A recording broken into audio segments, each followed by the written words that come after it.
So it's time to unload this truck, but that tire there is still flat, so I'm going to show you a quick and easy way to get that bead seated back on there. First, you're going to need some quality starting fluid. This one's extra strength. Don't want that cheap stuff that's not very flammable, so this stuff's nice and flammable.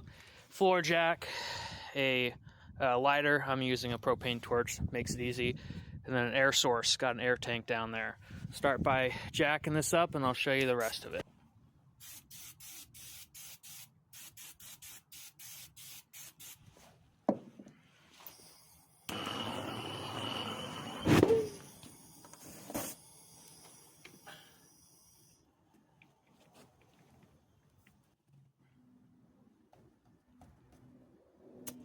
All right, there you go.